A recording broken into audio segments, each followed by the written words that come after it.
Yeah, I mean, anything will help. Oh, wow. I All can't believe right. I'm sick like for 3 weeks now. It's hard to believe. I mean, how come everybody's getting sick? Is I know it's a time of the season, but it seems like it lasts longer. It could be like you said before, the chemtrails that they're putting in the skies. They're probably the ones Yeah, getting us sick. yeah, for sure. Because it's so bad, I can't even talk. No, you can't talk. I was like that last week. You Like know. I'm struggling with talking. Well, we're definitely doing something right if they're trying to shut us down. Not fun at all. No, it's not. But you know what? We're fighters, and we gotta take this head on and just keep doing what we do best. And Exactly. you know, That's the way it's gotta be. Well, for sure, for sure. I mean, like they say, the show must go on. yeah, definitely. All right. So Trish is like bothering me. She really wants to come and do what she does best.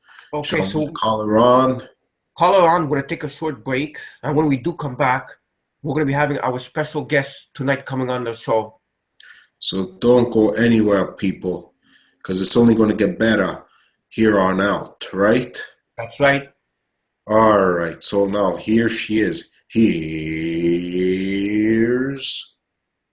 Trish. Trish. We believe the living and the dead have a voice and we honor them by listening to them, thereby glorifying God. Clarifications: by saying the dead have a voice, this is not limited to electronic voice phenomenon or audible spiritual communication. The dead speak through their tombstones or grave markers, items left behind by their loved ones, memories by their loved ones, and historical records of their lives. Furthermore, the dead can also attempt to communicate through our dreams, emotions, senses, and subconscious. By saying the living have a voice, we refer to the individual who comes to us as paranormal investigators asking for validity, information, confirmation, or answers. By honor, we mean to esteem, value, and respect. Phasma Paranormal believes in the truths and principles of Christianity. We believe Jesus came for both the living and the dead, and therefore both are valued by him. He wants us to love one another, and part of love is esteeming, valuing, and respecting that which we love. By glorifying God, we mean that we recognize his supremacy over all things which he alone created. We recognize his greatness and splendor by praising and thanking him for all things that he created. God created all things seen and unseen, natural and supernatural. If he permits us to see the unseen, we must recognize his will in this and glorify him for the grace. Christians know the importance of faith, but the Bible also tells how Jesus demonstrated and displayed supernatural events to assist those having difficulty with their faith. If God permits us to see the paranormal, he is granting us a great grace to increase our faith and perhaps bring others to believe. By recognizing God has power and greatness to do this, we glorify him. Considerations. 2 Maccabees 12.46. It is therefore a holy and wholesome thought to pray for the dead, that they may be loosed from sins. We believe that praying for the dead can benefit them. To pray for them, we must know them. If the paranormal affords us the opportunity to discover a soul in need, we can assist them by our prayers. John 18.36. Jesus answered, "My kingdom is not of this world." If we can demonstrate to a non-believer that there is another world beyond ours, perhaps we can bring them to believe. Perhaps someone's faith needs a boost. Could showing them this other world strengthen their faith? If someone recognizes that there is a world beyond ours, they might start thinking about how that world works. Who manages or controls this world? What do I have to do in this world to increase my merit in the next world? Will how I am living now influence my position in the next world? All of these questions and thoughts seem beneficial to someone's journey to belief in Jesus and conversion to Christianity. Precept 1. We never charge for an investigation. 2. All investigations are confidential. 3. We do not profess to rid you or your home of spirits. 4. We do not exist for the purpose of entertainment. 5.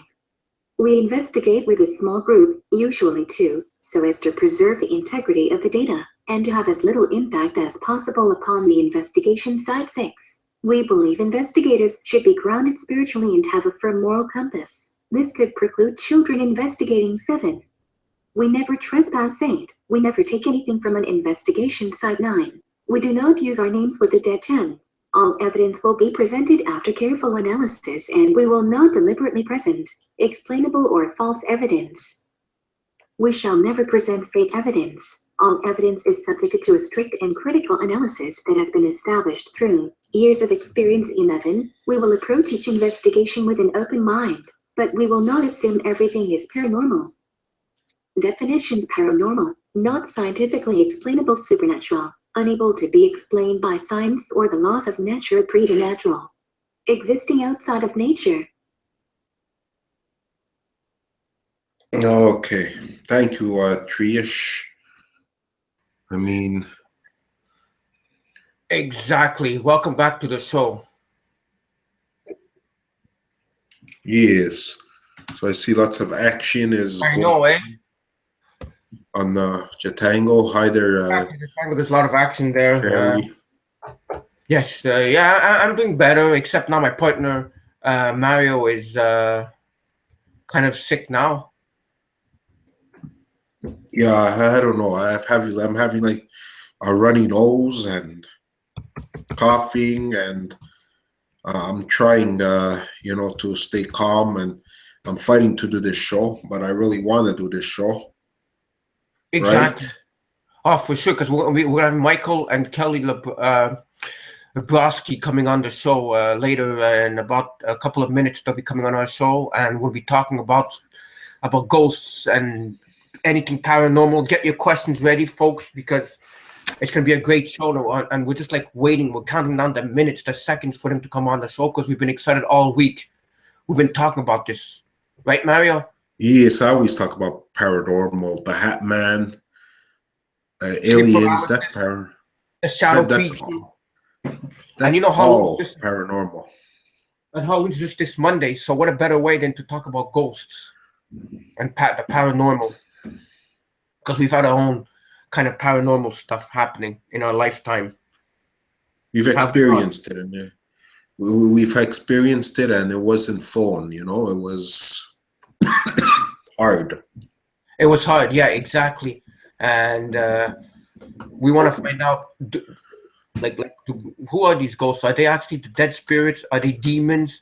Are they entities that can't pass over to the other side, or something in between, or something different altogether? That's why we're going to be having our guests in a couple of minutes to talk about this. Or worse, could they follow us wherever if we see any? What about Ouija boards? There's just so many questions. You mean like kind of some kind of attachment, right? Yes. That's possible. That's possible. I've heard of that happen. I'm sure you don't want ghosts coming around. No. Spirits. No. Where do they come from? And, there's like so many questions. And I'm looking forward to this show. Exactly. It's going to be a great show coming on in a couple of minutes. Okay. That's what I wanted to say.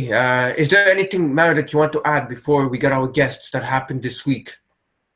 Besides the elections, I mean, that's all people are talking about, the elections coming on in the next 2 weeks, and we watched the debate. And to be honest, when we saw the debate, we were having fun. It's like almost like entertainment to me, more than a presidential election. It looks like WWF, WWE, when they do interviews and stuff like that.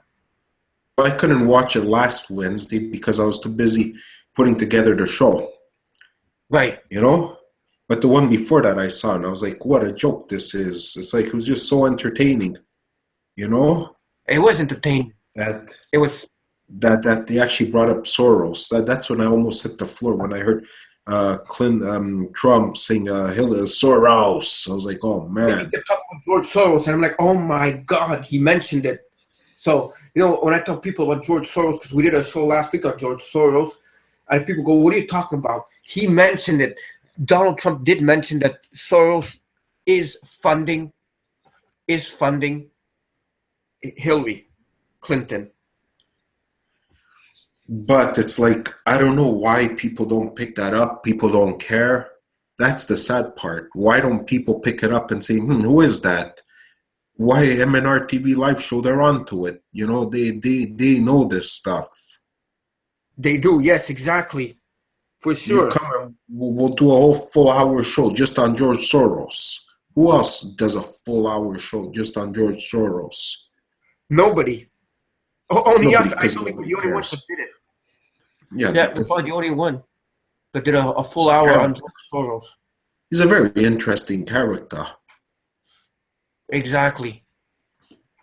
Okay, all right. I guess we're about ready to get our guests, aren't we?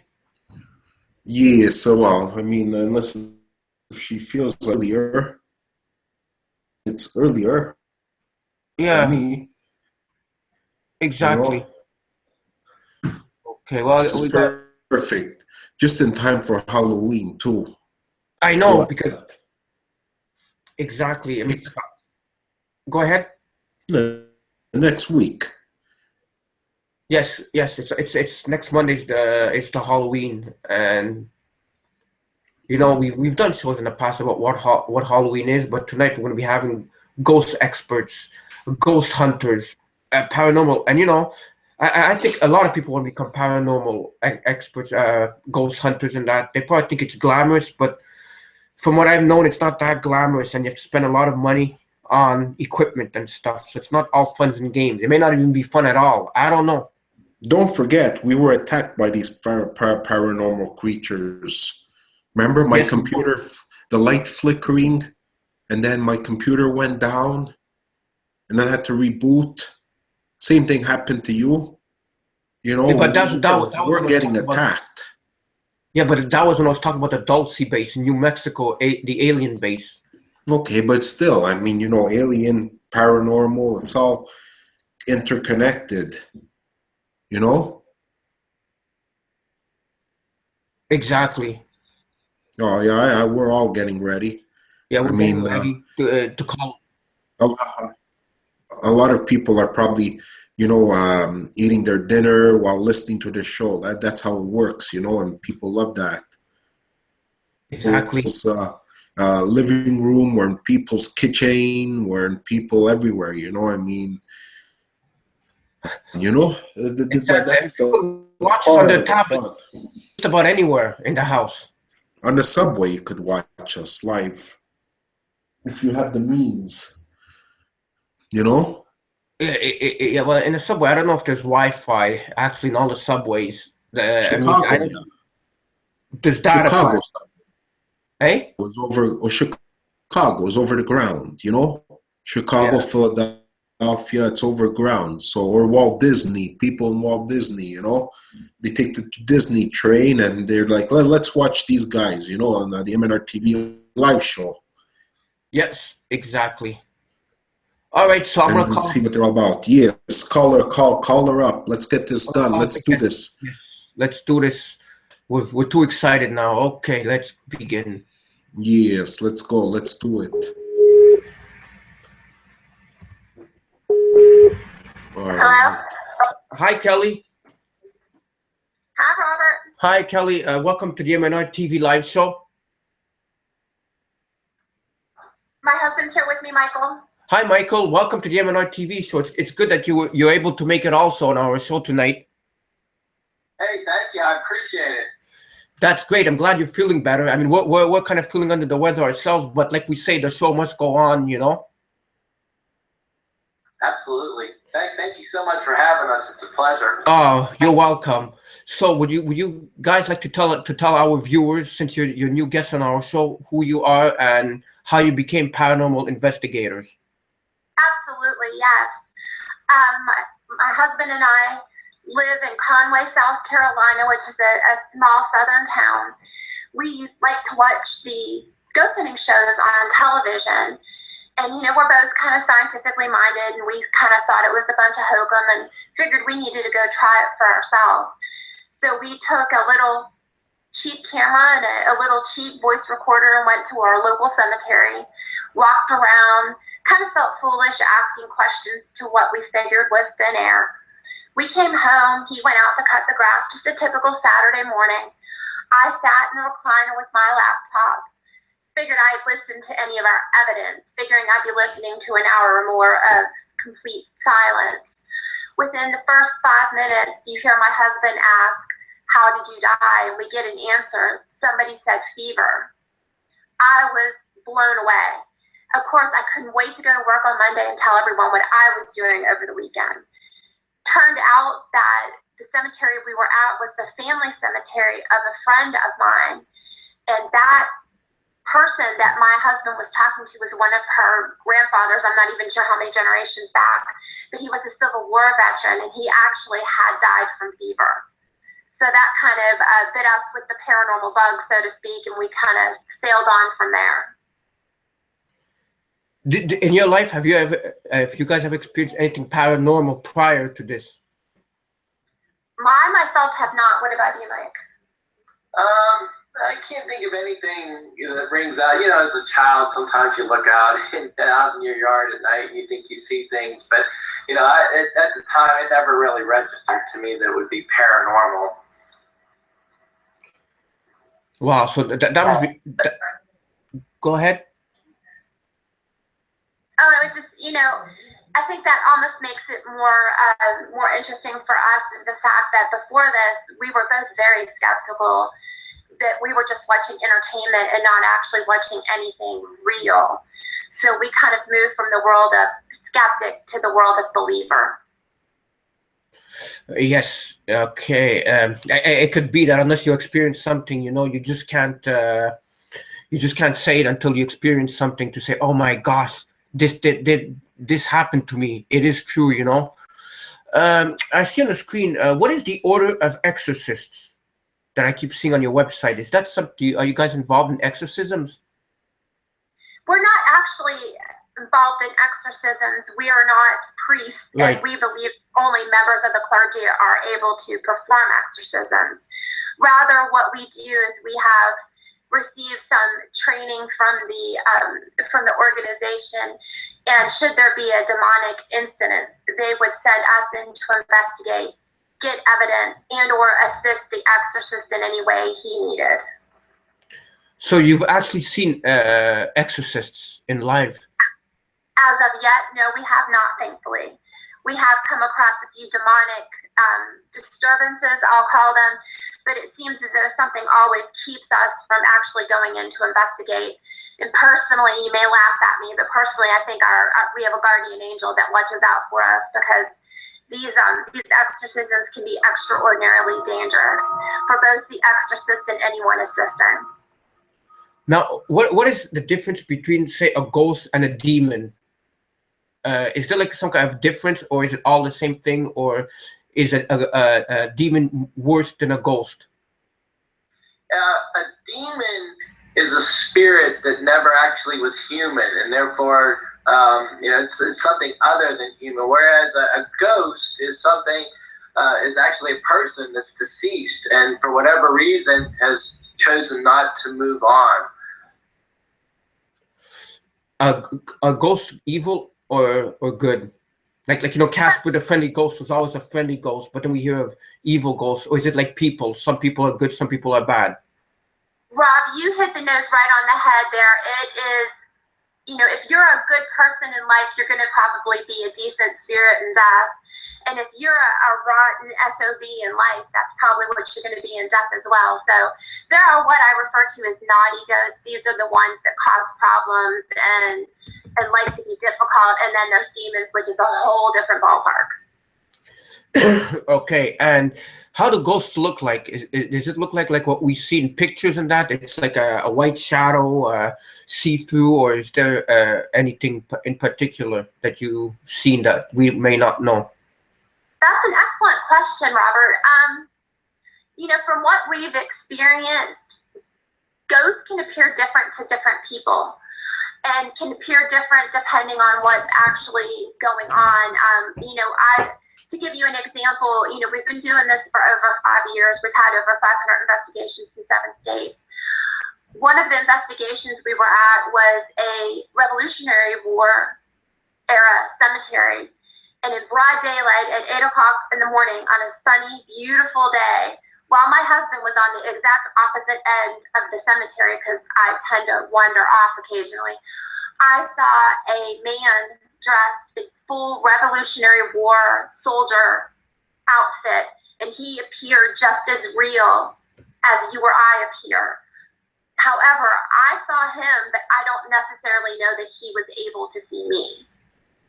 And most of the manifestations that we catch on video vary anything from perhaps an energy orb, and I know there's a lot of debate about the orbs, and sometimes we catch them as mists, and we have caught on very rare occasions, figures beginning to form, translucent figures or parts of figures.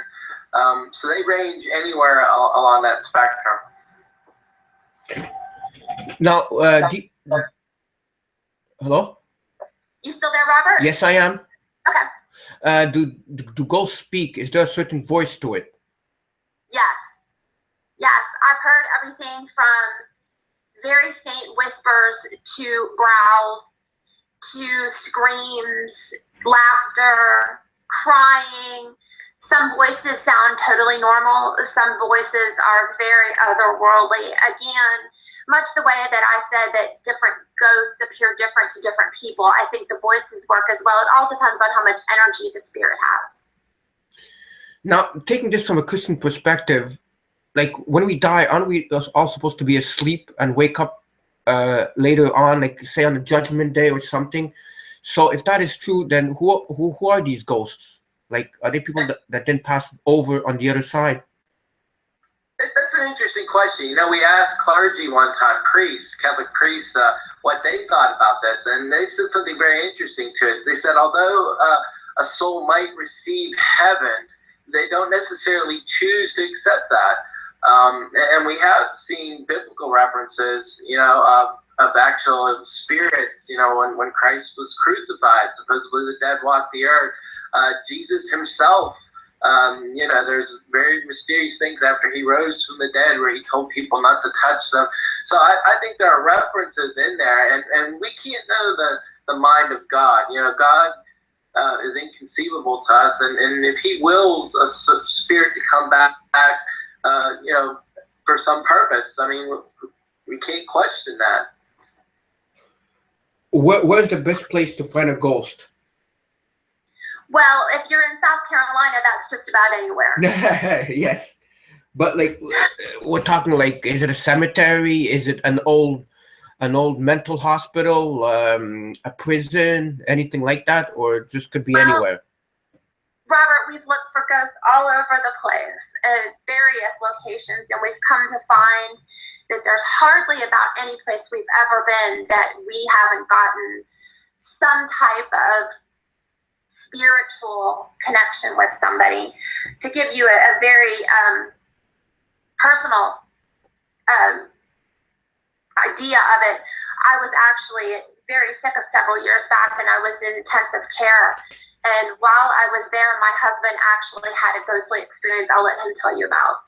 Okay. Yeah, my wife was very ill, and she was in intensive care, and she was kind of out of it. And I was, of course, huddling around her. I wasn't going to leave her side.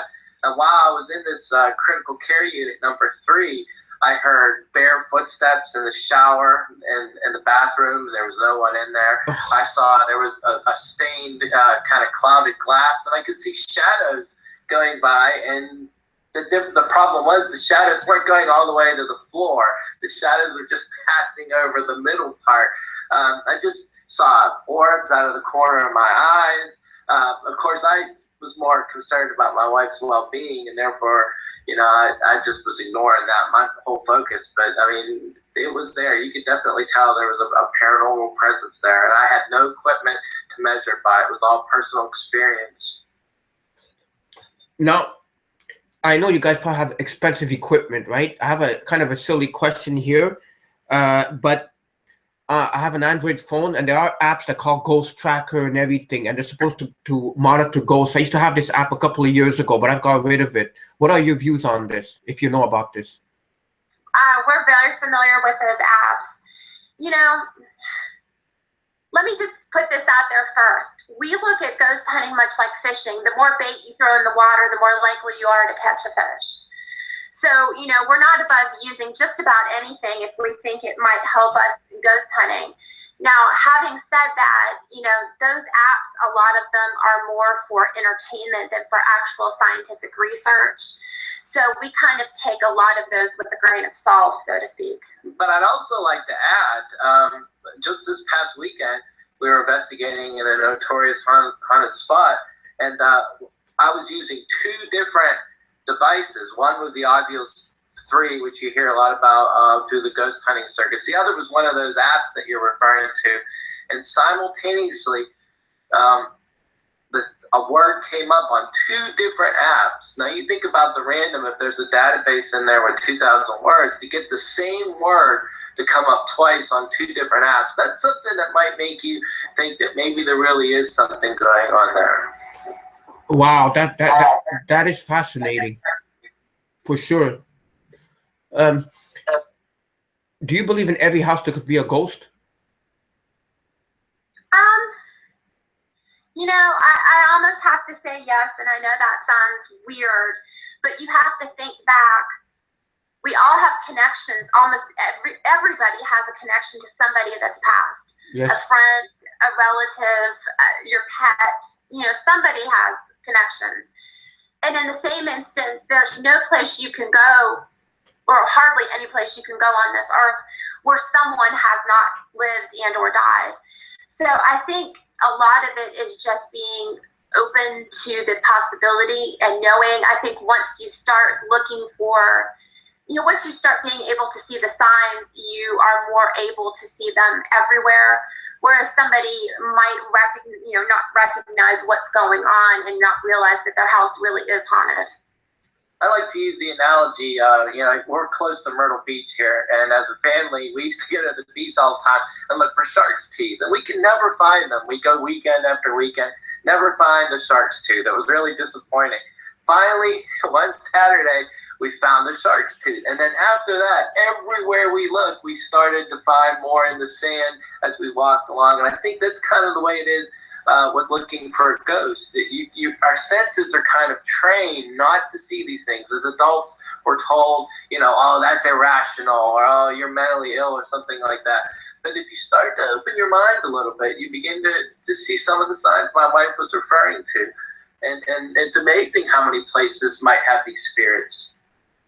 Is it dangerous to contact ghosts or try to? Is there a way, let's say, as an example, for me to contact a ghost tonight, what would be the first thing I would have to do, if that's possible? Well, let me answer your first question first. Yes, it can be extremely dangerous. If you don't have what we believe, if you don't have a spiritual background to fall back on, to use as protection, these entities can and will follow you home. We have been followed home on several different occasions. And as a matter of fact, I do believe there's at least one or two floating around here now. If you're not careful, it's like opening a door. And if you open that door, you don't know who's coming in if you don't exercise caution. It also has to do with intent. Most people, I think the Bible warns about contacting the dead, and we see this as most people try to contact spirits for some kind of gain. Tell us the future, or I want to exploit you for entertainment of some sort. So we think we're very careful. Our purpose when we're communicating with spirits is, can we do something? Can we say some prayers for you? Can you give us a name so maybe we can pray for you? Or is there a story that you haven't told that's going to help someone? So we're very careful trying not to gain from this. We don't accept any money for our investigations. And, we just very careful, because I think that motive is a big thing that a lot of people go into this, and you have to really watch. Do you guys do this full time, or is this part time? Well, since we don't charge any money, unfortunately, we have to have real jobs. Right. Yes. You know, my husband's getting ready to retire, so we'll only have a half a real job after that. But, you know, if we were independently wealthy, we would do it full time. We honestly, you know, this might also sound strange, but we never feel more alive than when we're out doing our paranormal investigations. What are your feelings on the Ouija board? Is that a way to contact ghosts, or do you end up contacting demons and other unworldly entities? That's a good way to get your house so haunted that you need to call Phasma Paranormal to come in and investigate. Again, that I use my analogy of leaving the door open. I mean, imagine going to bed at night and leaving your door open. Anyone could come walking in. It could be the harmless little boy down the street, or it could be the serial killer in the neighborhood next door. You just don't know. And, you know, if you're not careful and you don't know what you're doing, you could end up with a demon. I will tell you that, you know, I do have contacts here in South Carolina and also in the Philippines with the exorcists. And both of them have told me that almost all of the demonic cases they deal with are in some way connected to Ouija boards. Just like in the movie The Exorcist, where she was playing the Ouija board and got possessed by that. Exactly. I mean, that's a very clear case. And some of the greats in the field, like Ed and Lorraine Newman, they warned vehemently about not using the Ouija board. So these are people that have a long experience with dealing with this. We've just been in 5 years, and everything that we've encountered tells us that it's a no-no. You need to stay away from the Ouija board. They're very dangerous. Very dangerous. Have you guys seen the Exorcist TV show that's going on currently? No, we've seen the movie, and you know, then was it 3 movies I think we've seen. I have not witnessed the television show. We really don't watch a whole lot of television, believe it or not. Oh, that's okay. You got more important things interesting to do at night than watch TV, you know? Do you guys believe in reincarnation?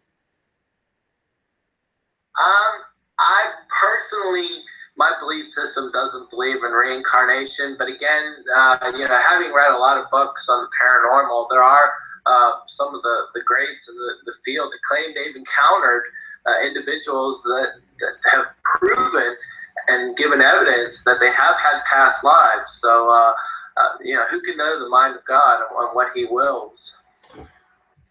And we've also learned to be very open-minded. Things that we probably 2 or 3 years ago would have scoffed at, we now kind of look on a little differently because we've learned there's a whole lot more to this world than what we see and understand. Do you think children could actually see ghosts that we don't see, like their imaginary friends? It's not an imaginary, it's actually a ghost. Yes, absolutely. Ghosts,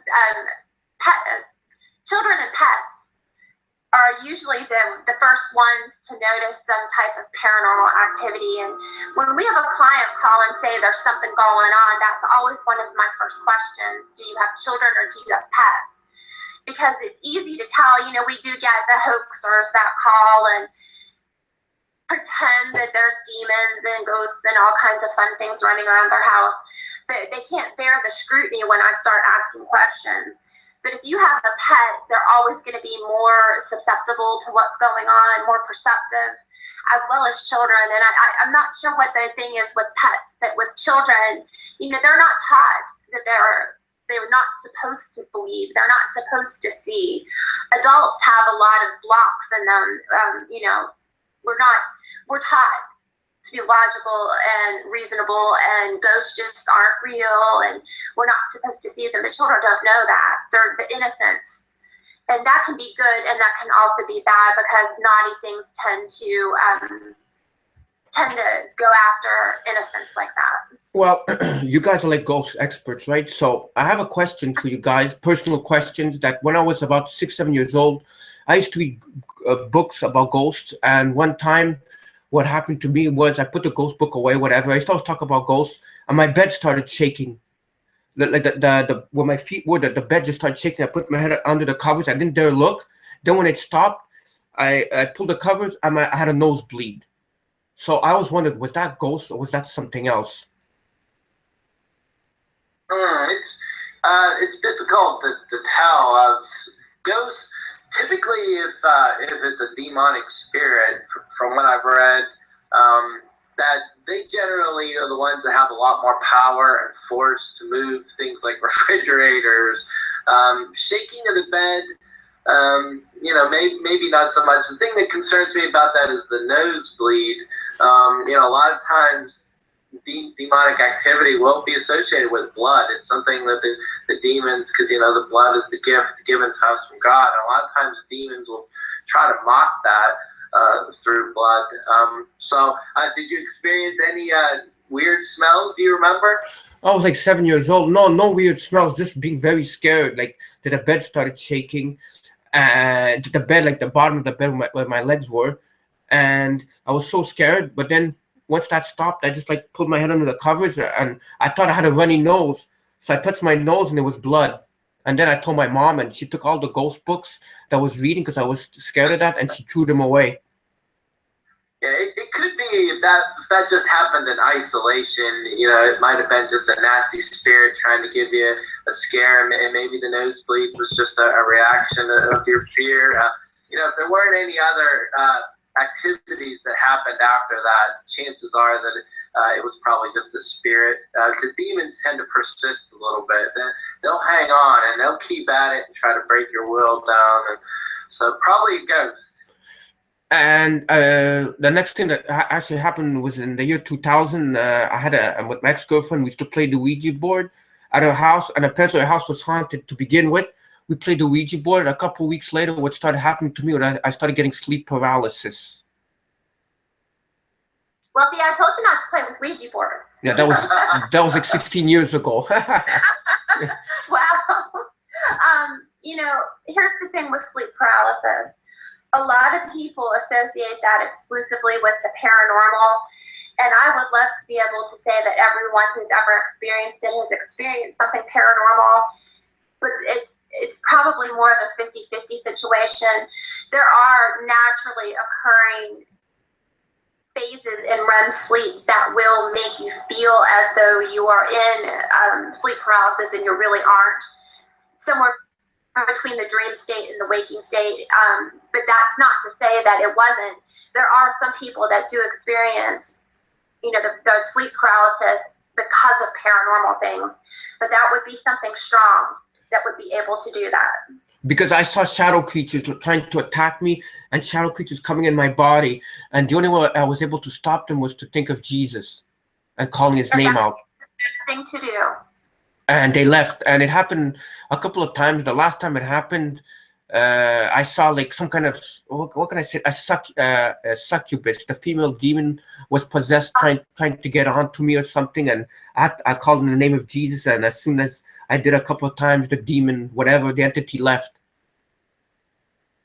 And that's always the best thing. We have a lot of clients, some of them we never even get to meet, that we just are dealing with through, the phone or through texting or messaging or what have you, because some of them are far away. We had one that wanted us to come to Spain, which unfortunately was not something we were able to do.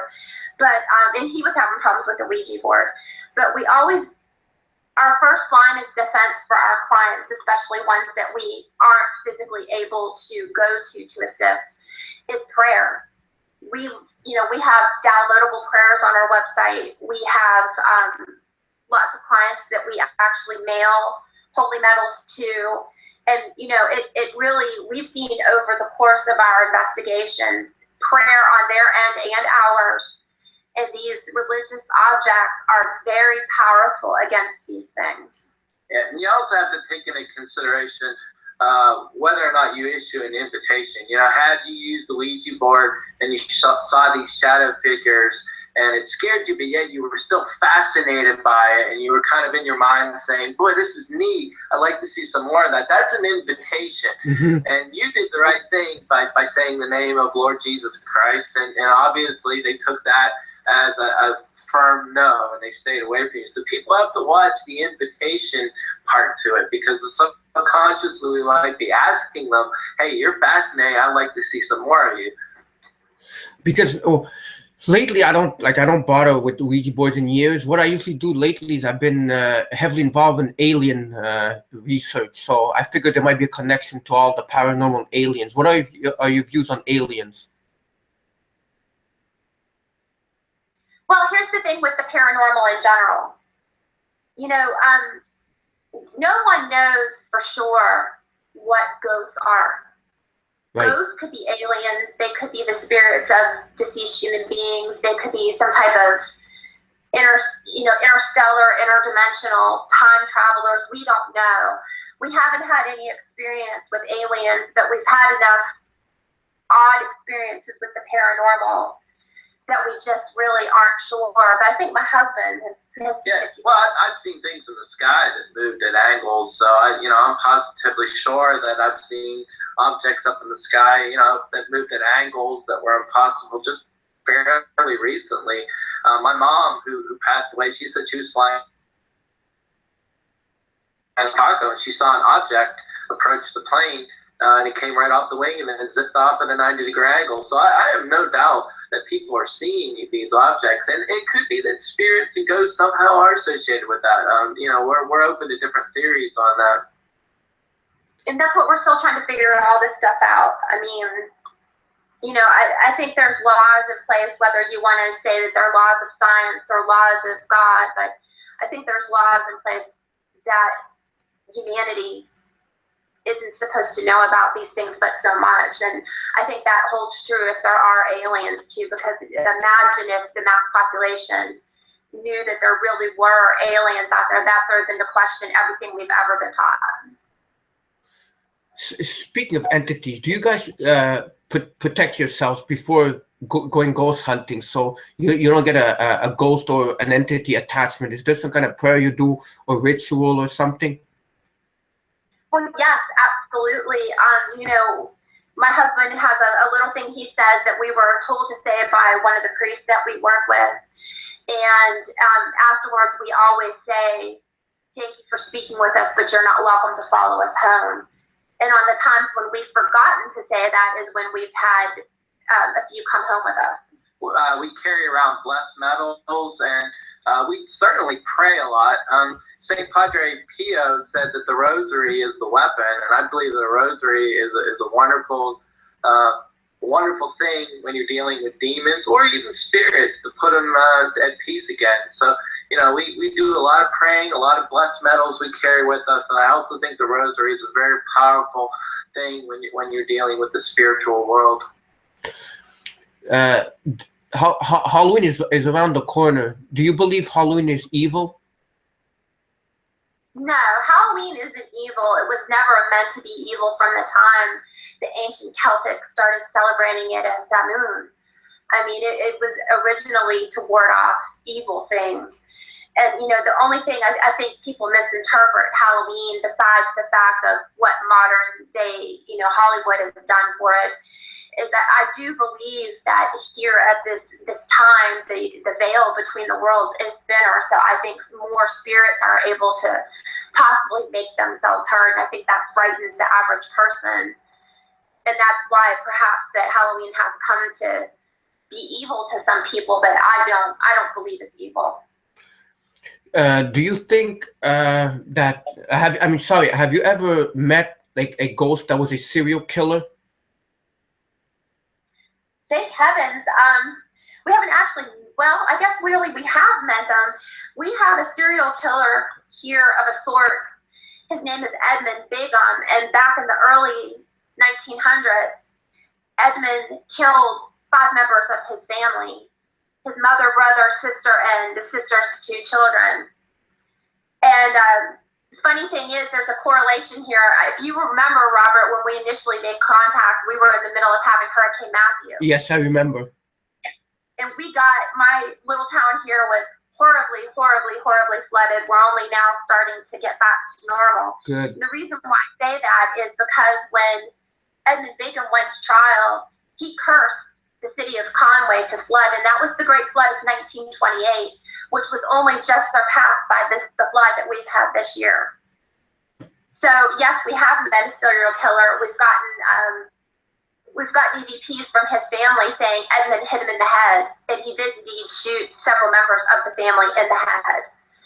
So, and the other weird correlation, when I was talking about the flooding, is that we've been told by a few people that there is some type of witch in the area that cursed Conway to flood again.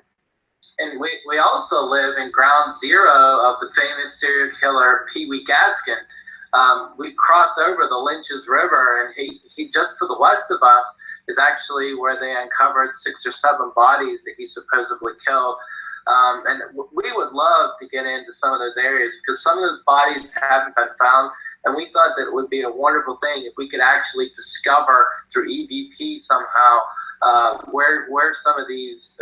There was one woman who was murdered with her baby, and they still haven't found where her body was dumped. And we thought that would be a great thing for us. There's several missing persons in the area, females that have disappeared. And we visited the places of their disappearance. Yeah, so it's interesting you say that, but we're very fascinated by the prospect of maybe helping somehow solve some of these crimes that happened. Do you guys believe in heaven and hell? Absolutely. So okay, yes. who would go to hell then? Well, that's not really for us to judge. That's for God. Right. I think it was explained that those that go to hell are those that freely accept it. They want it. They hate God so much that they're willing to go to this place, whatever you call it. Some people say it might be an absence from God. Others say it's a place of fire. But I really believe that the mercy and the love of God is so great that only people who willingly say, I'd rather go to hell, are the ones that end up there. Now, on the internet, there's a lot of hoaxes of pictures. Now, how can we tell what's a hoax and what's not with Photoshop? Do you guys have actual pictures of ghosts? Okay, well, let me address that in several ways. Let me first say, and this is going to cast a little bit of doubt for people, but I am a graphic artist. So I'm very well versed with Photoshop and Illustrator. I scrutinize all these pictures, but let me tell you something. A lot of people send me pictures or pictures they found online. Is this a ghost? It is almost impossible to tell by looking at a photo if it's a ghost or if it's been hoaxed. It's easy nowadays. So many people have these little apps on their phones, and it's very easy to hoax these things. So I don't think, short of having somebody with a law enforcement background that's able to forensically look at these photos in a way that I'm not, it would be extremely difficult to tell. I subscribe to 2 things. One, if it's too good to be true, it's probably been hoaxed, because most of the authentic pictures that we've seen are very subtle in a way. And the second thing, you have to question the motive. Are they getting a financial gain out of it? Have they taken it to the talk shows? You really have to question the person's motive. Did they belong to a newspaper? Things like that, I think, really weigh into whether or not a photograph is real. And we do have photographs that we believe are ghostly, yes. For example, there's a cemetery about 2.5 hours from here on Edisto Island, South Carolina, outside of Charleston. And there was a little girl, back in the 1800s that died there, or they thought she did, and they buried her in the family crypt, only she wasn't quite as dead as they thought she was. And about 10 years later, when they went to inter another family member, they found the skeleton scattered on the floor, and they found claw marks on the door. Well, they reburied the skeleton and locked the door to the crypt. Well, that door would never stay locked. So we went to investigate the cemetery to see for ourselves. And we were in this cemetery completely by ourselves. Again, it was early in the morning on a beautiful day. And we have a picture of what appears to be a little girl peering from the other side of the fence looking at us. And I guarantee and will swear on everything I know, there was no children in that cemetery with us. Wow, that's fascinating. Do you guys, have you ever been, I'm sure you have, a haunted house? Oh, heavens. Are you talking about the ones entertainment, or are you talking about a verifiably paranormal activity? Real ones, not entertainment. Real ones where they say there's a ghost. And what kind of place was this, and what did you guys see? Well, I think the most haunted house we've ever been in is a tiny little trailer out in the middle of the country. There's a little family out there. They called us in because the little baby, who could barely speak, kept pointing in the corner and saying, "Ball, ball." She had weird things going on, so we went out and looked. This house was tiny. It was beautifully decorated, but it was very tiny. We went and investigated, and sure enough, that tiny little trailer contains a portal of some type, and there were so many spirits coming into that house, it was ridiculous. So that must have been scary, like going in a haunted house. I don't think we've never been scared. I mean, we've been skulking around insane asylums at 3 o'clock in the morning during a full moon in a thunderstorm by ourselves. We've been in the middle of haunted jails. We've been outside. We've been all over the place. I don't know that we've ever truly been frightened. And we have a saying, we're more afraid of the living than we are of the dead. I think I would be also, because the dead can't really hurt you, but the people that are alive could. Exactly. Now, sometimes I've taken pictures and I see orbs. What are orbs? Is that some kind of ghostly apparition? That is the most hotly contested topic in the paranormal field right now. There's 3 schools of thought. There's the nothing is orbs, there's the everything is orbs, and then there's people like us that fall in between the two. You know, so we live in coastal South Carolina. I know you're in Canada, but yes, it's always hot and humid, and there's always lots of bugs around here.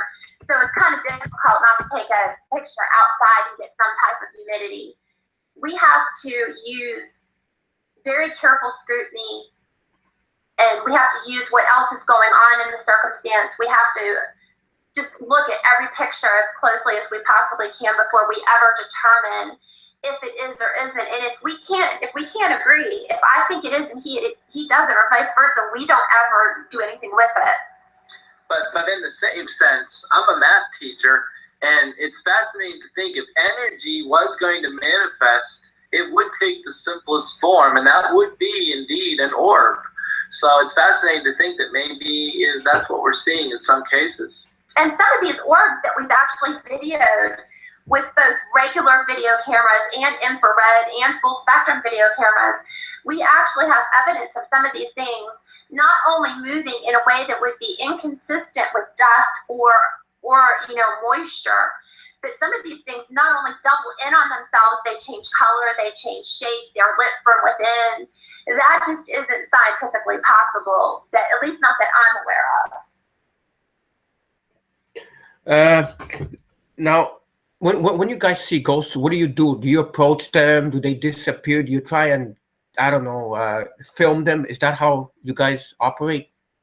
Well, most people see a ghost and run the other way. Yes. When we see a ghost, we run towards them. That's it, exactly. That's the most exciting part, is when we are able to experience something. Both of us get very excited.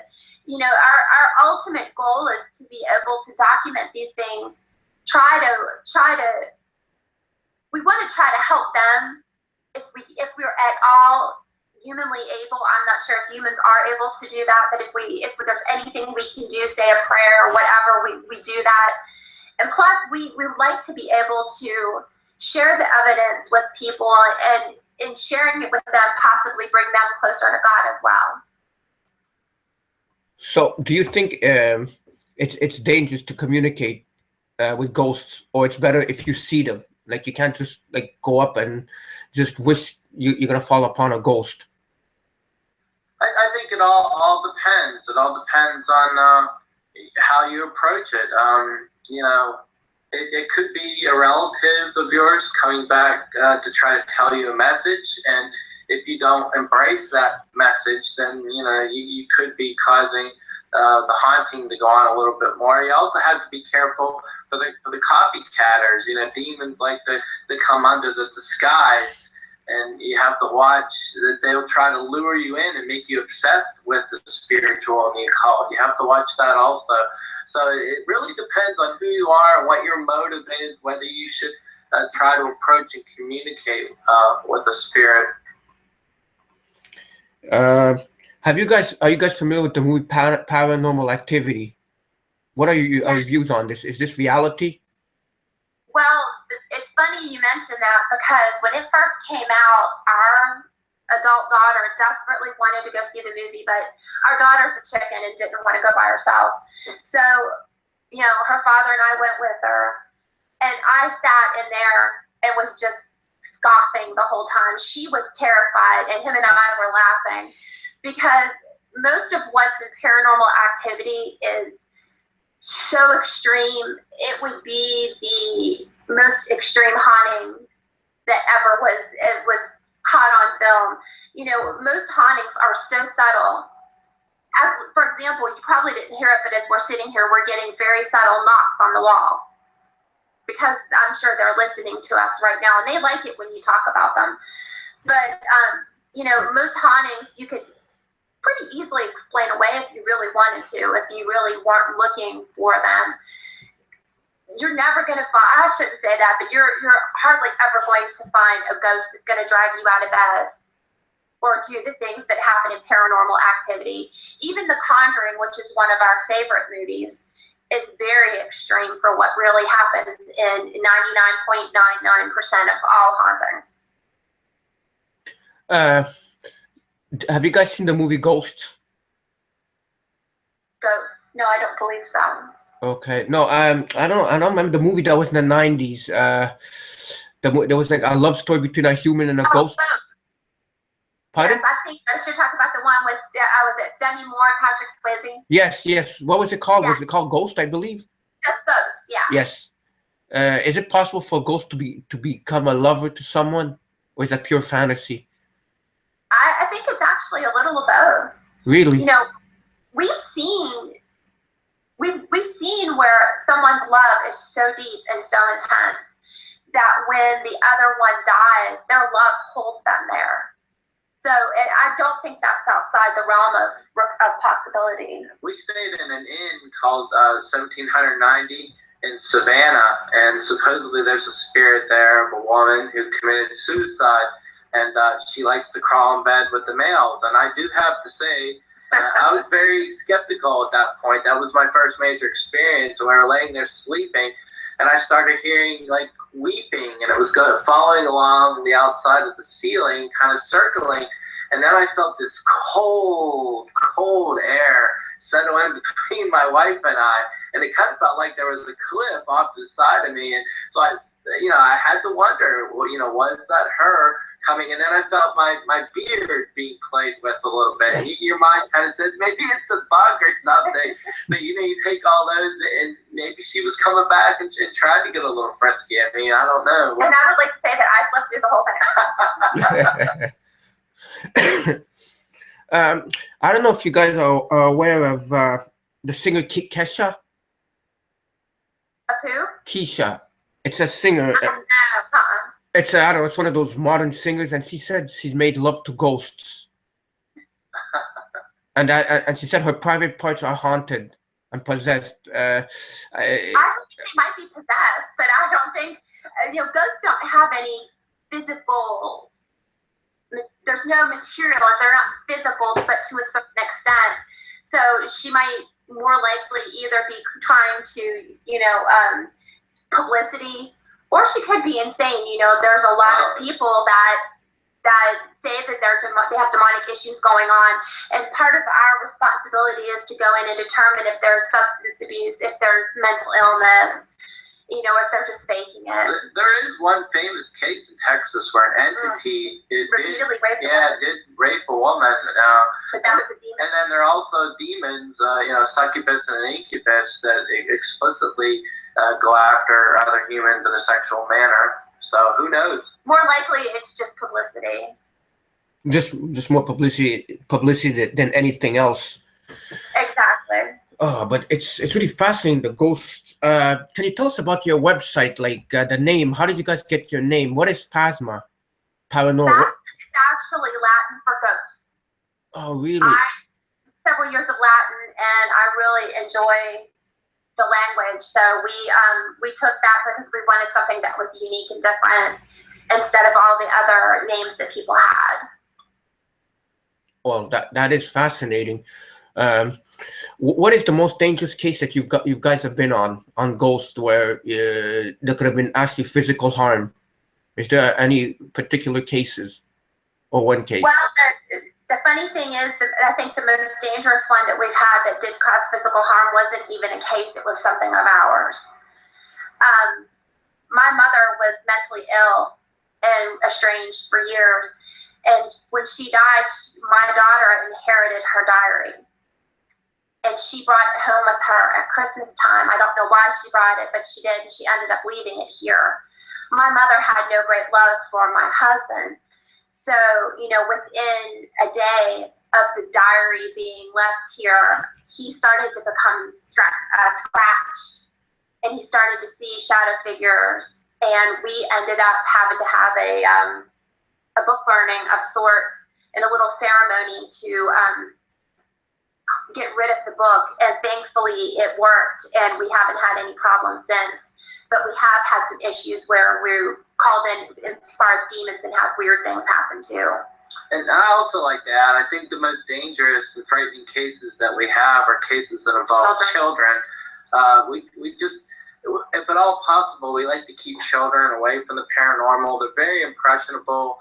Their morality is not set yet. So it's always very disconcerting for us when we get called in and there's children involved, because it's frightening. They're very impressionable. They see things that adults normally don't see. So to me, that's the most frightening cases that we get. Well, and I noticed some people on, your chat talking about the Hat Man. Yes. And we've actually run into him a couple of times now. He has actually tried to damage our equipment on one occasion. We believe that he is some type of demon that specializes in tormenting children. He seems to go after these children. He seems to be across several different cultures, several different geographic areas, but he always looks the same, and the stories are almost always the same. So, I'm always bothered the most as a mother, because we're both parents, we have a daughter. We're always bothered the very most when we have children involved. We have a couple cases right now that we're dealing with young children, and we're very worried for them, and we always try to bring our parenthood. We feel very protective of the children. You must have heard speak to the dead. Now, what does speaking to the dead mean? Well, we kind of use that both figuratively and literally. Voices of the dead are the EVPs that we get, but the dead also speak to us by the things that are left behind on their graves. The dead speak to us by their memories and their actions that they left. We walk through a lot of cemeteries, and we see these beautiful tombstones and these memorials. So they speak to us through that. And we also believe that the living have a voice too. One of the most important functions that we have is we're willing to listen to people without judgment. And they tell us these very emotional stories about things that happen, things that frighten them, or things that they couldn't explain. So we hear their voices too, and I think we provide a great service just by listening without saying to someone, you're crazy, or how could you actually think that? Some people just, when they contact us, a lot of these people just want someone to listen to what happened and tell them they're not crazy, and tell them that this isn't something that's going to jump out of the closet and kill them in the middle of the night. And I think just being able to tell them it's going to be okay, that it's what they want. What do you guys think of psychics that say they speak to ghosts, to the dead people? Is that a bunch of hocus pocus? I think there's real ones, and there's a lot of hocus pocus that goes on. But there's actual real ones. As my husband said earlier, you have to call into question what their motivation is. A lot of these psychics are out there for attention or money, and anytime that's involved, it has to call into question the results. But there are real ones out there, but there are ones that are typically a lot more quiet and a lot more unassuming with their powers. Okay, so that's really strange, you know. I mean, is there anybody else in your family? Is your daughter also involved in this ghost hunting? She's terrified of it. She doesn't like to know it. She doesn't want to do it with us. She doesn't want to hear anything about it. Wow. so much for taking over the business one day. Exactly. We'll have to find somebody to do that for us. When you guys get a call, let me go, I have a ghost, I have an entity, do you guys actually automatically go, or do you have to do like a kind of an interview in case the person's like mentally ill or just making it up? Well, I mean, you know, if they call us, we've talked to enough people that the two of us can usually kind of tell if it seems sincere, if it seems wacky. You know, if it seems sincere, we talk about it amongst ourselves, and we will decide whether we need to go or not. You know, we do have somebody that we can take with us if we feel that it might not be safe. But, you know, if they need us, pretty much we go. Have you ever encountered, go ahead. I didn't say anything, go ahead. Okay. Have you guys ever encountered anyone, like a person that said they saw a ghost that was like deranged or crazy, or there was any physical danger to both of you? Well, one evening a gentleman called, and it was quite obvious he was intoxicated. And you know, I'm a school teacher, so I'm very patient. So I just kind of continued to question him, and he continued to lay out his story. And after about an hour, I finally said, "Sir, have you been drinking tonight?" And he said, "Yes." And I said, "Well, why don't you call me back tomorrow?" And he didn't call back. Never called back. Yeah. So you got to be very patient with people in this profession. And I always tell him, you know, we go where God leads us, and if God means for us to go, we'll go. And if He doesn't, He doesn't. There's been many of these, what we know to be demons, that we haven't. Everything combines to keep us from going. So I really believe that we have someone that's watching over us. Wow, that is fascinating. So can you tell us about your equipment? I mean, have you guys have all the latest equipment, the latest gadgets to actually be able to do this sort of work? Oh yeah, we've got regular video cameras, regular, you know, digital cameras. We've got full spectrum cameras. We've got infrared cameras. We've got a multitude of what we call ITC devices. These are devices that allow us to communicate with the dead. These are like what you see on TV, the ghost box. Radios that sweep very quickly through the channels, and these ghosts are supposed to be able to break in on these radio channels. We have devices that go off with electromagnetic energy. We have devices to measure temperature and electromagnetic energy. We have an infrared camera. I could go on for an hour naming all of our equipment. We have 2 giant toolboxes just full of cameras, FLIR, you know, things like that. Where do you guys get this equipment? Do you guys have to actually order it? Anywhere we can. Yeah, we've saved up and we spend a little bit over time on equipment. Most people go on vacations and buy boats. We buy paranormal equipment. So could everybody become a paranormal investigator, or does it take a lot of work, dedication, and research before becoming one? Yes and no. I don't think it takes a lot of work and dedication before becoming one, but I think it takes a lot of work and dedication to keep being one. It's very tedious. It's not what a lot of people think. It's hours and hours of listening to conversation or static. It's hours and hours of peering into videos. It's very subtle, but when the moment's happen and you do catch something, it's incredible. I also recommend that if someone's going to get involved in the paranormal, that they have a very firm moral ground. You have to be very set in your belief system, whatever that might be. I'm not going to endorse one belief system over the other, but you have to have a sound belief system, because it can really affect you, the things that you see. And if you're not properly oriented, it can surely lead you astray. Yes, I could imagine that it could lead you astray. Do you guys picture yourselves doing this when you were younger? Were you guys into ghosts or anything like this, or it just happened one day? You know, when I first started watching the paranormal shows on television, I was a little leery about what I was watching. I was a little frightened. I wasn't sure what I was seeing. I didn't believe it. I would have never, if you'd have told me 15 years ago I would be a paranormal investigator, I would have said you're crazy.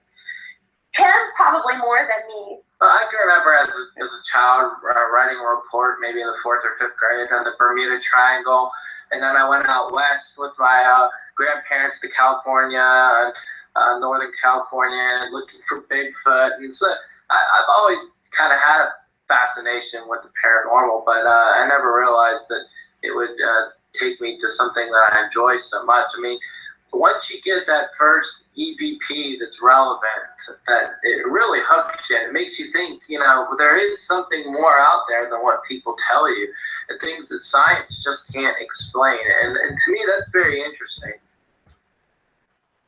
I've known people that have said that they're in love with a ghost. I've read about that, and I've constantly wondered, how can you be in love with a ghost? Is that possible? Well, I think you can be in love with anything. I mean, you hear stories about people marrying their dog. And Yes, but I mean, like a ghost, like, and the ghost loves them back. I mean, because I know someone who said, yeah, I'm in love with a certain person except they're a ghost. I don't want no human. I'm in love with a ghost, and he comes at night and we make love. Is there like anything truth to this possible? Well, I mean, imagine if a ghost really is the spirit of a human being that was once alive. Love is an emotion that's in the heart and soul. So if the ghost is still the soul, then you know, that soul still can love. I have to think that if God forbid something happened to one of us, the other one would still love the one that passed. So there would still be that love. I don't know about physical love, but there would definitely be that emotional and spiritual love. Yeah, if it was physical love, I would have to be very cautious. To me, that sounds more like a succubus or an incubus to me. I don't think a human spirit is capable of that. So what's the difference between a ghost and an incubus succubus? An incubus succubus is a demon, and they were never human. These are, if you're Christian, or these are the angels that fell away from God. You know, demons. 1/3 of the heavenly host fell away with Lucifer. You know, these are entities that were never human, and they have one purpose in mind, and that is to dehumanize us, to break down our will, and it's their hatred towards God, and because He loves us, they want to dehumanize us. They hate human beings. Whereas a spirit, a ghost, is somebody that was once living that passed away, and for whatever reason, they have not left. They manifest here on earth. They either don't know that they're dead, or they're coming back for some kind of purpose. So I would imagine that Hollywood makes it a lot worse than it actually is when there's ghost huntings and when you meet a ghost.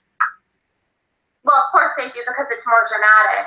I would challenge any of these people that make these movies to actually go ghost hunting, because there's a whole lot of sitting around, a whole lot of